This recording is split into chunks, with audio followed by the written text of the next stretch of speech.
Dear students, good morning. I welcome you on behalf of सर्वोच्च classes. हम आपको adjective के सिंटैक्स उन पर आधारित सूत्र फॉर्मुलेट करके आपको बता रहे हैं और हम समझते हैं आपको अच्छे लग रहे होंगे, क्योंकि बहुत फंडामेंटल स्तर पर और आपको सक्षम बना दे रहे हैं कि आप स्वतः उन पर उदाहरण बना करके आप समझ सकते हैं। लेकिन आपको बार बार इस बात को हम रिमाइंड करते हैं कि वीडियोस को आप लाइक, शेयर और सब्सक्राइब करें, ताकि मेरा मनोबल बढ़े और आपको हम और आगे अच्छी चीज़ें पढ़ा सकें। आज हम आपको छठा नियम पढ़ा रहे हैं। अब देखिए, आप समानता की बात कर रहे थे।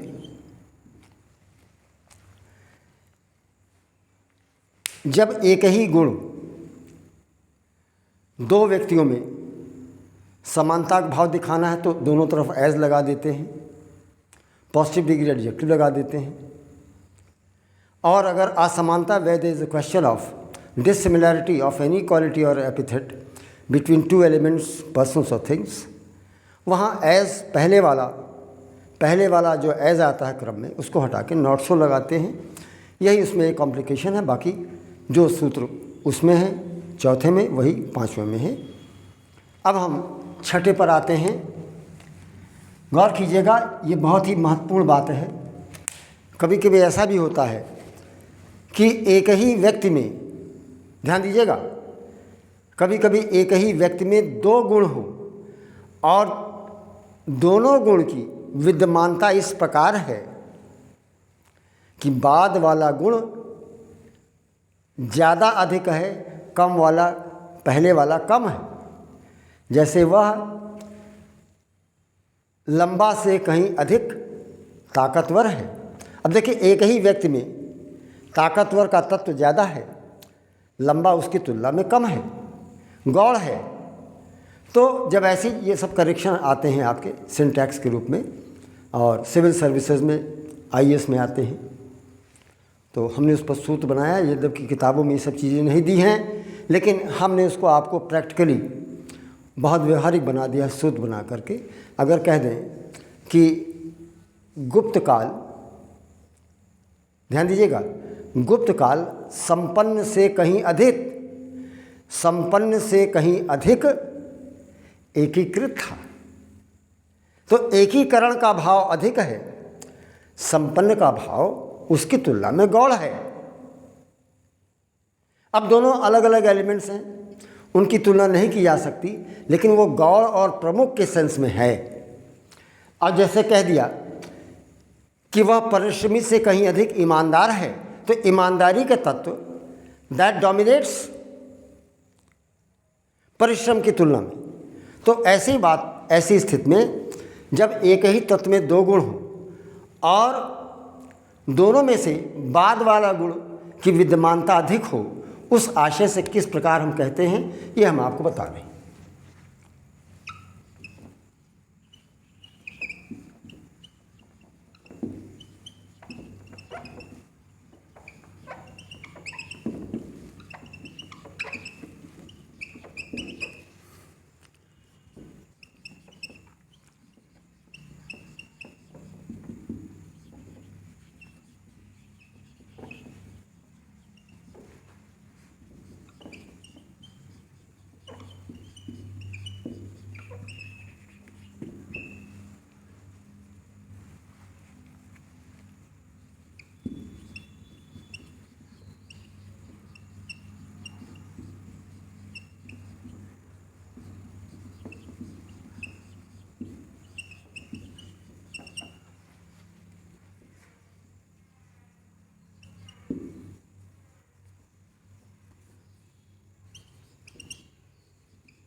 देखिए, in certain cases where there are two qualities of one and the same element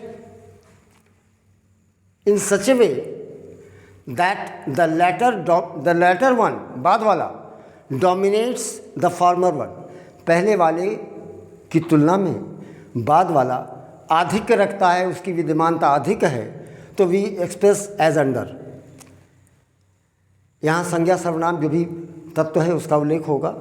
जैसे हरि ईमानदार से कहीं अधिक परिश्रमी है। अब देखिए, ईमानदारी और परिश्रम दोनों की तुलना करने में, दोनों विशेषताओं की तुलना करने में हम देखते हैं बाद वाले का विद्यमानता अधिक है।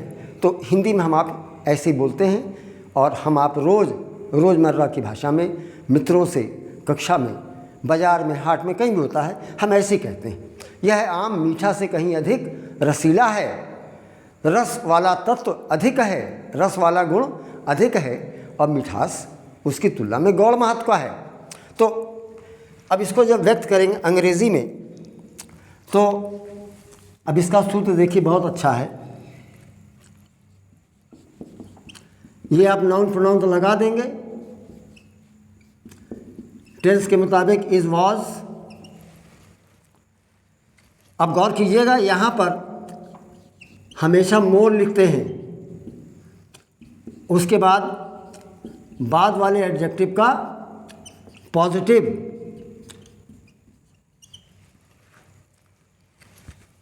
तब यहाँ पर देन, और तब पहले एडजेक्टिव का पॉजिटिव।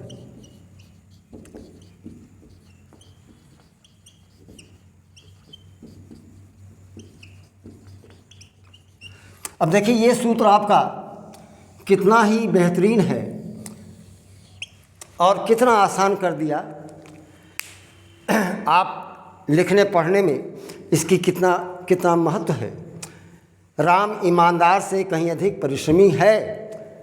अब सिर्फ आपको सूत्र देखना है। मोर है, देखिए यहाँ कंपैरेटिव नहीं लगता। जब एक ही व्यक्ति, एक ही वस्तु, एक ही तत्व की दो गुणों की तुलना हो, वहाँ कभी कंपैरेटिव डिग्री का प्रयोग नहीं करना है, ये आप पक्का जान लीजिए। इस टॉलर दैन मत कहिएगा, स्ट्रॉन्गर दैन मत कहिएगा। यहाँ पर संज्ञा सर्वनाम जो भी आया हम वहाँ लिख देंगे। टेंस के मुताबिक अगर है दिया तो इज लगेगा, पास्ट में होगा तो वाज लग जाएगा, और मोर हमेशा लिखा जाएगा। जब दो गुण की तुलना हो एक ही तत्व में, तो याद रखिए मोर लिखिए, और बाद वाला एडजेक्टिव जो है उसका पॉजिटिव जरूर लिख के दैन, जैसे आप तुलना करते हैं दैन लगता ही है, तो दैन, अब उसके बाद पहले वाले एडजेक्टिव का पॉजिटिव डिग्री। हम इसको उदाहरण से समझेंगे तो ज़्यादा क्लियर समझ में आएगा। जैसे कह दिया, हरि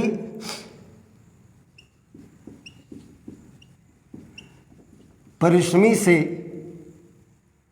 अधिक ईमानदार है। तो हरि इज सूत्र में, हरि अब है दिया तो इज लग गया, मोर सूत्र में लिखा ही है। अब बाद वाला एडजेक्टिव को पॉजिटिव, ईमानदार को क्या कहेंगे, मोर ऑनेस्ट। यहाँ दैन पहला एडजेक्टिव उसका पॉजिटिव, दैन लेबोरियस। ये देखिए आपका अनुवाद कितना बढ़िया बन गया। वहाँ आपके इम्तिहान में आएगा is her is more honest than laborious, यही लिखना है।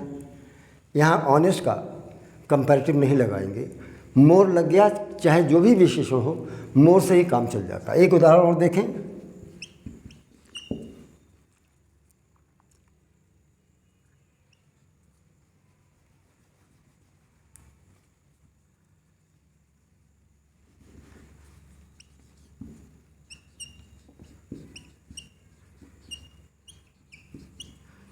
अभियुक्त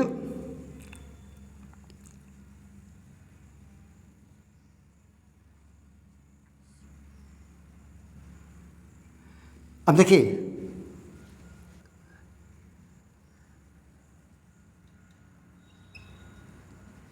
एक ऐसा उदाहरण देते हैं,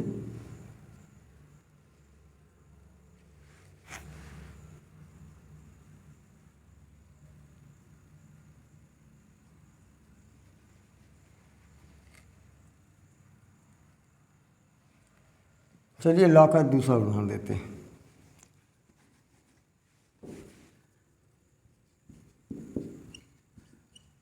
संविधान कठोर से कहीं अधिक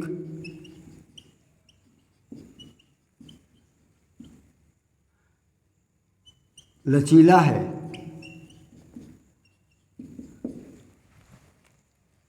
अब द कॉन्स्टिट्यूशन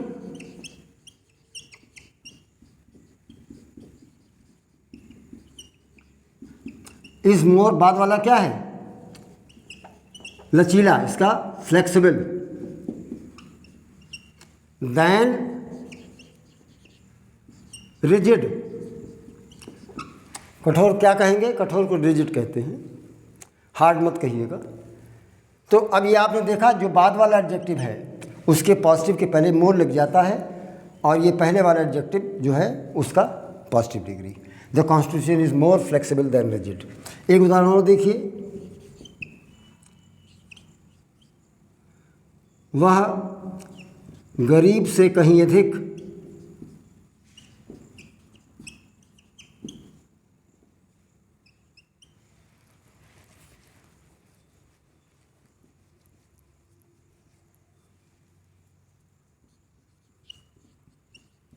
वह निष्ठावान से अधिक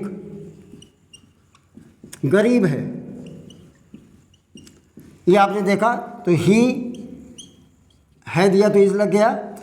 अब यहाँ देखिए पुअरर नहीं होगा, he is more poor than sincere.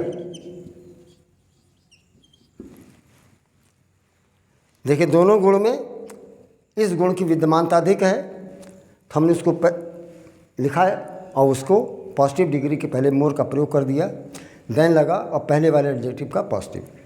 ये तीनों उदाहरण से मैं समझता हूँ आप समझ में आ गया होगा। अब देखिए लेबोरियस, आपको बताया लेबोरियस की और अंग्रेजी डिलीजेंट, इंडस्ट्रियस।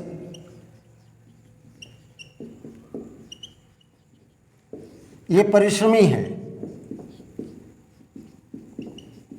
एडजेक्टिव है। गौर कीजिएगा, एक इंडस्ट्रियल होता है वो औद्योगिक है, इसका जब नाउन बनेगा तो लेबर परिश्रम, डिलीजेंस और इंडस्ट्री। इंडस्ट्री माने उद्योग भी होता है, और इंडस्ट्री माने उद्यम, ये नाउन हो गया, इसके माने उद्यम या परिश्रम। ये आपके वर्ड्स हो गए। देखिए लेबोरियस साधारण, इम्तिहान आया, परिश्रम इम्तिहान करीब आया तो आपने बहुत लेबर किया, वो लेबोरियस। डिलीजेंट, गौर कीजिएगा, जो अनवरत रूप से परिश्रम करता है वो डिलीजेंट है। और इंडस्ट्रियस, जो 24 घंटा, इंडस्ट्री उद्योग में क्या होता है, एक आदमी गया दूसरा आया फिर तीसरा आया, वो इंडस्ट्री कभी बंद नहीं होती है। तो वह व्यक्ति जो अनवरत रूप से परिश्रम करे सदैव साल के 12 महीना, ही इज़ इंडस्ट्रियस, उद्यमी है। और उसका जब नाउन बनेगा तो लेबोरियस का नाउन लेबर, डिलीजेंट का नाउन डिलीजेंस और इंडस्ट्रियस का नाउन इंडस्ट्री। इसमें एक जो कन्फ्यूज़न था, ये इंडस्ट्रियस जो है इसका एडजेक्टिव एक और होता है इंडस्ट्रियल, औद्योगिक।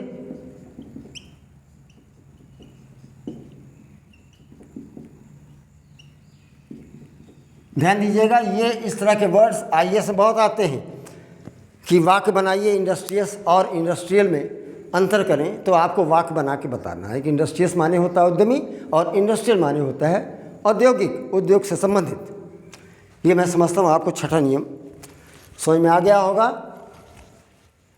और अब हम 7वें की बात करते हैं।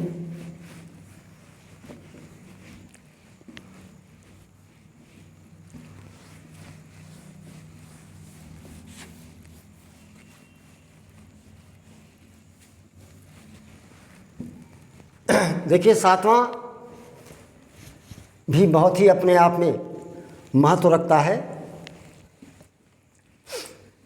जब ध्यान दीजिएगा किसी भी व्यक्ति, वस्तु या किसी भी तत्व की तुलना की जाती है या की गई हो, परंतु वह तुलना का जो दूसरा तत्व है उसका उल्लेख ना हो, वह ना दिखाया गया हो। हम आप रोज़ बोलचाल में बोलते हैं, जैसे आप कहते हैं आज उतनी गर्मी नहीं है, यह पेपर उतना आसान नहीं है। अक्सर लोग बात कह देते हैं this paper is not so difficult. एकदम 100% गलत है। 90% आदमी यहाँ पर गलत अंग्रेजी कह रहा है। यह प्रश्न उतना आसान नहीं है। लोग अक्सर यही बताते थे this question is not so easy. गलत है। यह वो वाला नियम जो पढ़ाया था, तीसरा नियम, कि राम उतना गरीब नहीं जितना Mohan, Ram is not so poor as Mohan.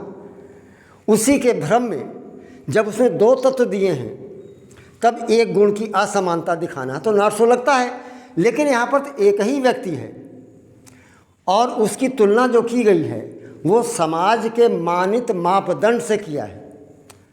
You see this is a latent comparison. The comparison is not explicit, स्पष्ट नहीं है, it is not manifest, and that quality has been compared with the social norm, the social criterion in that regard, या with respect to that quality, उस quality के संबंध में समाज के द्वारा मानित मापदंड या कसौटी से की जाती है। अब जैसे कह दिया यह प्रश्न उतना आसान नहीं है। कितना आसान? जो समाज में आसान होने का मापदंड है। यह किताब उतनी सस्ती नहीं है। कितनी सस्ती? जो सस्ता का मापदंड है, अर्थात समाज ने जो मानित मापदंड स्थापित किया है सस्ता की, उस वह नहीं है। और हमेशा ये बात सबसे बड़ी पहचान, ऐसी संरचनाएं हमेशा नकारात्मक निषेधात्मक वाक प्रकट करती हैं। अफर्मेटिव कभी नहीं हो सकता। अब देखिए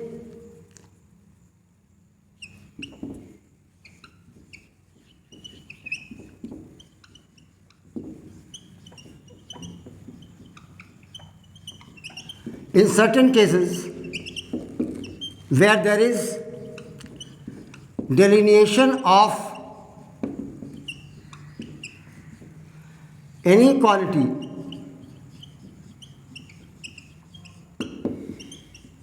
of an element with established norms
देखिए कभी कभी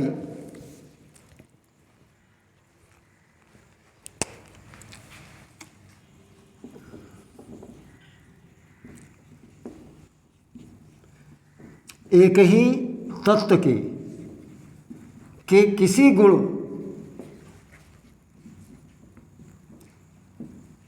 का वर्णन किसी दूसरे तत्व से ना करके उस आशय के सामाजिक मापदंड से किया जाता है।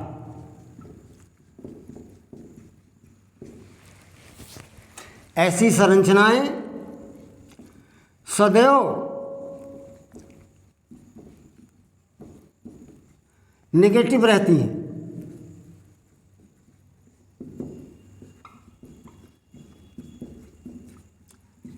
सदैव नेगेटिव भाव देती है, हमेशा नॉट की उसमें विद्यमानता रहेगी। ये बहुत इंपॉर्टेंट बात है। और ऐसी तुलना गुप्त तुलना होती है।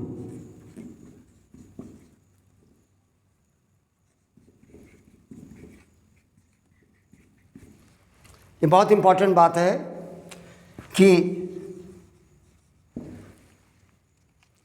अब देखिए, जब हम इसको हिंदी में बोलते हैं तो पहचान देख लें।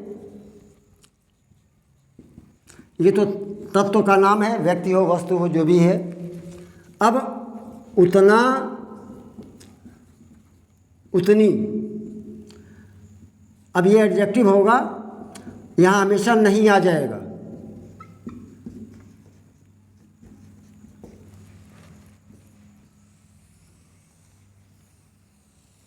ये देखा आपने, मौर्य साम्राज्य उतना संपन्न नहीं था। कितना?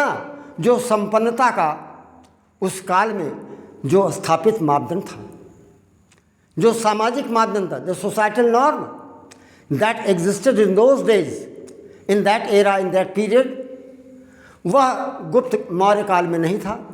हम हिंदी में ऐसे ही बोलते हैं, राम उतना अमीर नहीं है। कितना?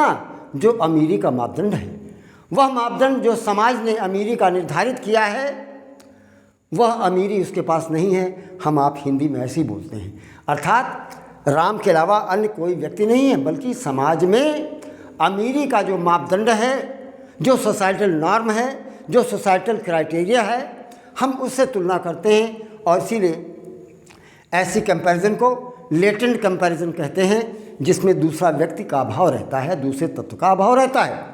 अब अंग्रेजी में इसका जो सूत्र बनेगा, तो अब देखें,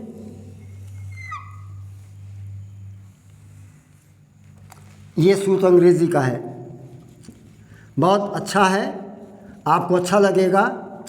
इज वॉज लगा देंगे। अब ध्यान दीजिएगा, यहाँ नॉट ऑल दैट, बस अब ये जो एडजेक्टिव आया है, उस एडजेक्टिव का पॉजिटिव, बस।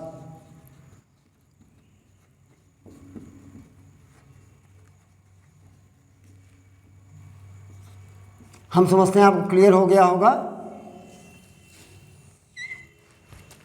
ये आपका सूत्र है। जैसे कहना हुआ कि suppose if I have to say, Maurya साम्राज्य उतना संपन्न नहीं था।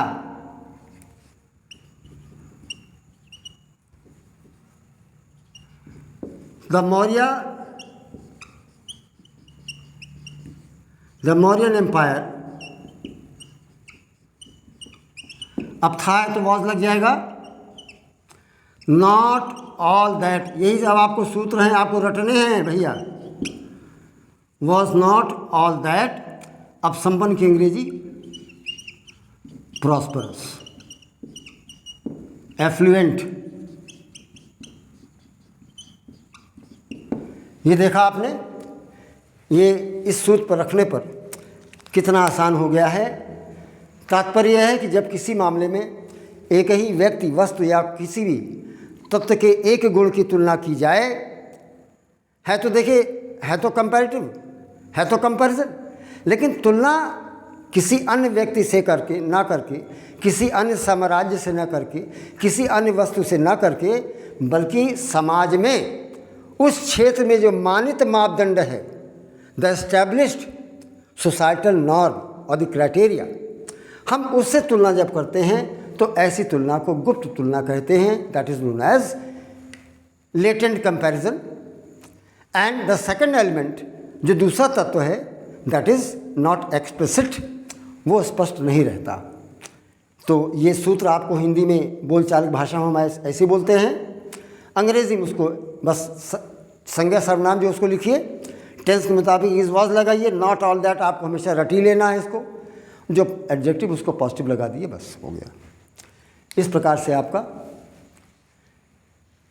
प्रकार से सातवां आपका ख़त्म हो गया।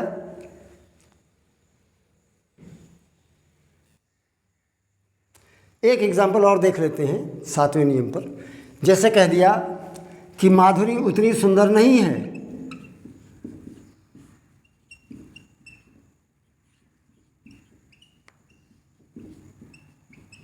अब देखिए हमेशा नहीं आएगा, दिस इज सेकेंड एग्जाम्पल, तो उसी सूत्र को रखेंगे, माधुरी इज है दिया तो इज लग गया, इज नॉट ऑल दैट, ये आपको रखना पड़ेगा, इज नॉट ऑल दैट। अब सुंदर positive degree, beautiful, exquisite, gorgeous. अब देखिए गॉर्जियस जो है ये भी बहुत अच्छा वर्ड है, ये एडजेक्टिव इसके माने सुंदर। तो सातवें वाले के लिए एक एग्जाम्पल और हमने आपको दे दिया, माधुरी तो सुंदर नहीं, Madhuri is not all that, beautiful, exquisite, gorgeous. अब आप हम आ जाएं, अब आप चलते हैं आठवें पर।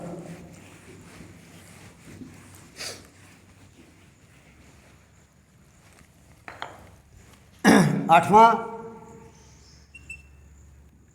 देखिए बहुत ही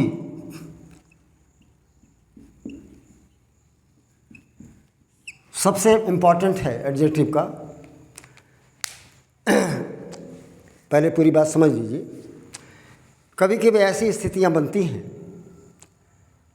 जब हम किसी भी व्यक्ति वस्तु के किसी गुण की तुलना करने के क्रम में हम शर्त सूचक वाक्य का प्रयोग करते हैं। पहली बात क्या है? शर्त सूचक वाक्य, देयर इज कंडीशनल सेंटेंस। और गौर कीजिएगा, दो व्यक्तियों, दो वस्तुओं, किसी गुण की तुलना जब की जाती है शर्त वाले वाक्य में, ध्यान दीजिएगा, you must make it note that the sentence has to be a conditional one. यदि राम मोहन से अमीर नहीं है तो गरीब भी नहीं, अर्थात दोनों में समानता आई ना। अर्थात दो तत्वों की किसी गुण में समानता के आशय से अभी आपने जो देखा ऐस का प्रयोग किया गया था। अब आप देखें, शर्त वाले वाक्य में कल्पना कर लेते हैं, यदि राम अमीर नहीं है तो गरीब भी नहीं है, यदि राम मोहन से लंबा नहीं है तो नाटा भी नहीं, छोटा भी नहीं है। कहने का मतलब, यदि वाक्य कंडीशन हो गया, यदि से शुरू हो गया, कंडीशन हो गया। राम और मोहन या दो तत्व हैं, दो व्यक्ति हैं, उनका उल्लेख है। दोनों, ध्यान दीजिएगा, एक गुण की विद्यमानता समानता दिखाने के आशय से दो उस एडजेक्टिव का विलोम लगाना पड़ता है। There has to be an opposite quality of the quality that you want to affirm. जिस गुण को आपको समानता दिखानी है उस गुण की अपोजिट विलोम गुण आपको उल्लेख करना, वो भी नहीं के साथ, पहले वाले में भी नहीं और दूसरे वाले में भी नहीं। अब आप समझ गए होंगे, अर्थात राम उतना ही लंबा है जितना मोहन। यदि राम मोहन से लंबा नहीं है, अब ध्यान दिए, लंबा नहीं नेगेटिव हुआ, फिर तो कॉमा छोटा भी नहीं, लंबा का उल्टा छोटा, और फिर नहीं आ गया। कहने का मतलब तीन चीज़, समानता किसी गुण की अगर किन्हीं दो व्यक्तियों वस्तुओं में अगर स्थापित करनी है तो there are three ingredients, there are three constituents. The first is it has to be a conditional sentence. The second is that there has to be two diametrically opposed two qualities in order to establish the existence of the prevalence of the first adjective। पहले adjective की विद्यमानता को दिखाने के लिए 2 बार उस विशेषण का विलोम आएगा सेकंड टाइम, और तीसरी बार दोनों बार वह विशेषण नेगेटिव सेंस में रहेगा। ऐसा नहीं तो, लेकिन अंग्रेजी में जब अनुवाद करते हैं तो विलोम का अस्तित्व खत्म हो जाता है। जो विलोम वाला एडजेक्टिव है उसका उल्लेख अंग्रेजी के अनुवाद में नहीं आता है। इसका करेक्शन बहुत आता है तमाम कॉम्पिटिटिव एग्जामिनेशंस में। और अब देखें,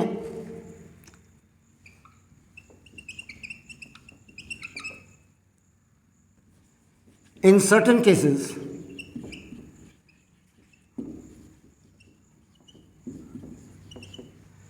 the sense of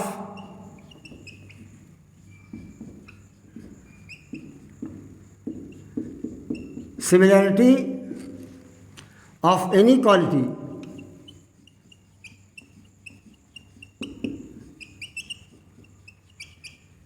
between two elements is expressed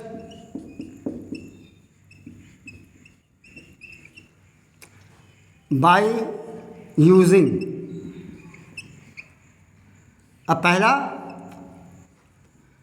conditional sentence. पहली बात यह कंडीशनल सेंटेंस होना चाहिए।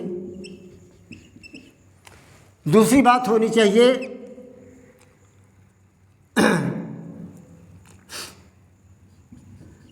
The quality to be established, जिस गुण को साबित करना है, has to be along with its opposite quality।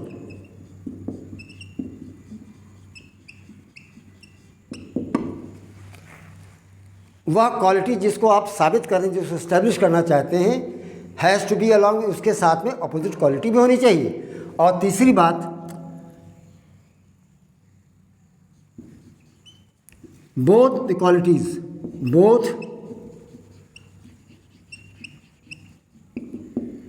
Qualities they are to B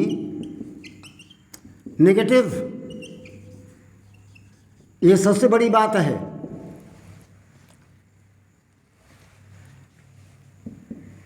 अब हिंदी में लिख लें इसको। कभी कभी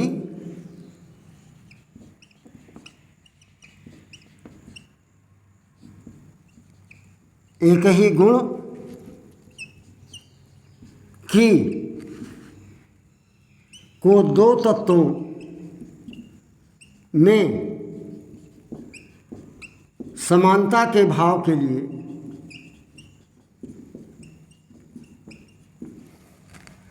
शर्त सूचक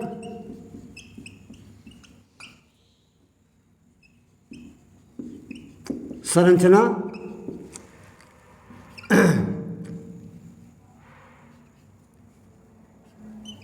दो विरोधी विशेषताएं या एडजेक्टिव्स, और तीसरी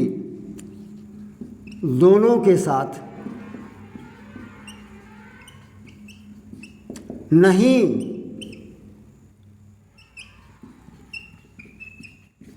दोनों के साथ नहीं होता है।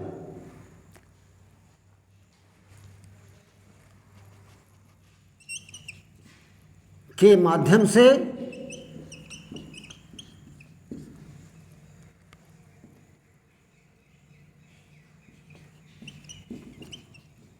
प्रदर्शित करते हैं।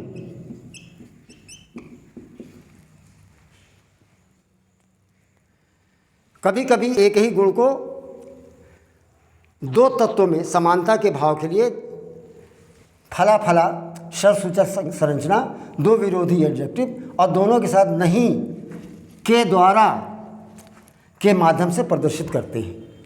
तो ये 3 तत्व हैं, कंडीशनल सेंटेंस होना चाहिए, 2 ऑपोजिट एडजेक्टिव्स होने चाहिए और दोनों के साथ नहीं का प्रयोग आया हो। और यह बात हिंदी में लिख दे रहे हैं, बाद में बाद वाले एडजेक्टिव का उल्लेख अंग्रेजी में नहीं होता।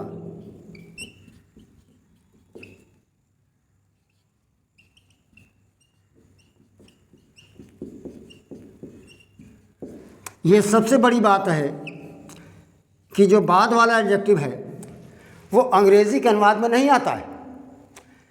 ये अब हम आपको पहचान लिख देते हैं। अब गौर कीजिएगा, पहचान देखिए।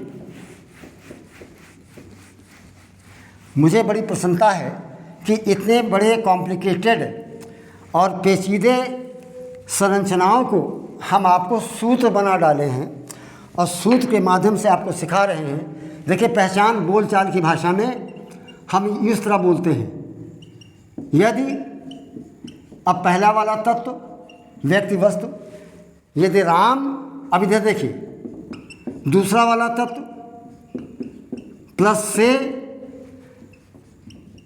एडजेक्टिव पहला,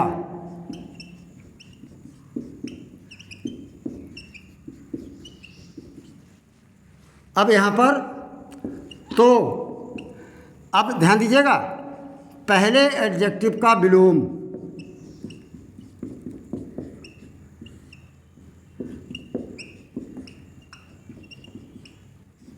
ये पहचान है।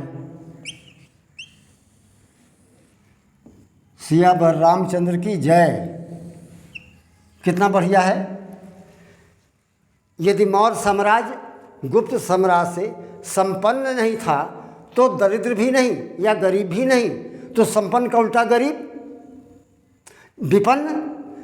यदि मौर्य साम्राज्य गुप्त साम्राज्य से संपन्न नहीं था तो विपन्न भी नहीं था, संपन्न का उल्टा विपन्न। तो अब आप देखिए, इसमें 2 तत्व हैं, मौर्य साम्राज्य गुप्त साम्राज्य। संपन्न एडजेक्टिव है पहला, उसके बाद नहीं यहाँ भी आया है, और दूसरे एडजेक्टिव का विलोम, दूसरा एडजेक्टिव जो है वो पहले का विलोम, यहाँ भी नहीं आ गया। कहने का मतलब यह है कि जो तीनों हमने आपको तत्व लिखे थे अभी, वो तीनों तत्व की विद्यमानता है और हम आप हिंदी में ऐसे ही बोलते हैं और अंग्रेज़ी में जो इसको व्यक्त करते हैं। बहुत बड़ी बात है बेटा, इसका अनुवाद खेल नहीं है। It is not a joke, it's not a child's play. जो आप यहाँ यदि यहाँ लिखते हैं अंग्रेज़ी में बीच में आता है, यही करेक्शन IES में आता है। अब देखिए N1 P1 इज वॉज लग गया। आपको याद दिला दें, जब समानता का गुण दिखाया था तो 2 बार एस का प्रयोग किया था। वहाँ समानता और असमानता, चौथा और पांचवा, दोनों नियम को मिश्रण करके यह नियम मैंने बनाया है जो आपके सामने 8वां वाला है। It is a blend, a mixture of both the structures that we have dealt with in rule number 4 and rule number 5. Rule number 4 similarity दिखाता है, rule number 5 डिससिमिलरिटी। दोनों का मिश्रण करके मैंने यह कंडीशनल वाक्य के माध्यम से आपको समझाने का प्रयास किया है। अब इसमें यही बात है कि जो यदि की बात यहाँ आती हिंदी में, अंग्रेजी में यदि का प्रयोग हमेशा बीच में आता है। तो N1 P1 इज, अब यहाँ 2 बार एस लगेगा। अब पहले एडजेक्टिव का पॉजिटिव, जैसे आपने चौथे नियम में देखा था। अब गौर कीजिएगा, अगर यहाँ इसके बाद कॉमा नहीं लगाएंगे तो आपको एको नंबर नहीं मिलेगा। दो बार एज लिख के उसके बीच में पहले एडजेक्टिव का पॉजिटिव, यहाँ कॉमा। अब यहाँ पर लगेगा इफ नॉट, शर्त वाली बात यहाँ पर आती है। अब ये जो पहला एडजेक्टिव है उसी का कंपैरेटिव हम आपको बताए थे ना कि दूसरे वाले एडजेक्टिव का उल्लेख अंग्रेजी में नहीं करते।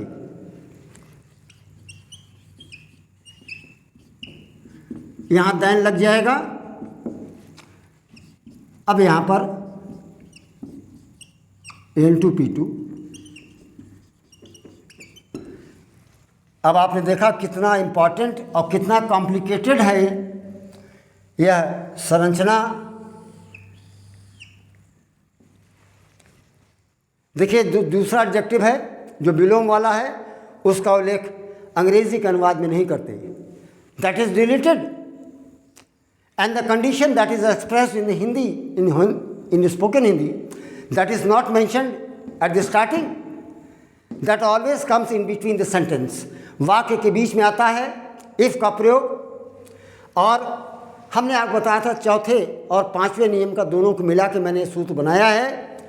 तो यदि राम मोहन से अमीर नहीं है तो गरीब नहीं है। जो एडजेक्टिव पहली बार आता है उसी एडजेक्टिव को लिखा जाता है, जान लीजिए। बाद वाला एडजेक्टिव सिर्फ काल्पनिक है, सिर्फ सूत्र को पूरा करने के लिए रखा गया है और उसका उल्लेख हम अनुवाद में अंग्रेजी में नहीं करते। तो यदि राम मोहन से अमीर नहीं है तो गरीब भी नहीं, अर्थात राम उतना ही पैसे वाला जितना मोहन। तो Ram is as rich as, बस कॉमा तुरंत लगेगा। इफ़ नॉट, अब रिच का कंपेरेटिव रिचर दैन मोहन। हम समझते हैं आपको समझ में आ गया होगा। उदाहरण से देखें, यदि राम मोहन से अमीर नहीं है तो गरीब भी नहीं।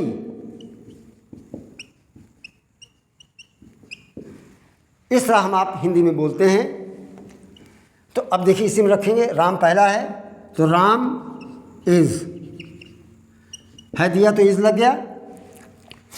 अब दो बार एज, राम इज एज, अब पहला एडजेक्टिव रिच है, इसी की तुलना, इसी का उल्लेख किया जाएगा।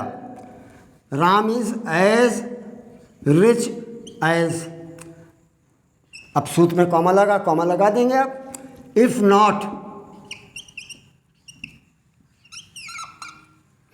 नॉट, अब ये पहले एडजेक्टिव दूसरा एडजेक्टिव का उल्लेख नहीं करता अंग्रेजी में। इफ नॉट रिचर दैन, और जो दूसरा तत्व है इस प्रकार हम देखते हैं कि सिमिलरिटी का भाव स्थापित हो जाता है। राम उतना ही अमीर है जितना कि मोहन।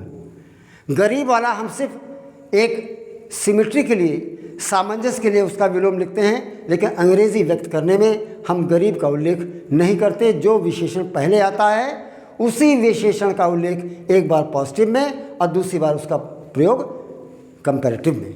बस यही आपका है और बहुत ही अच्छा सूत्र है। इस पर आप 4-5 वाक्य बना डालेंगे तो आपको आ जाएगा।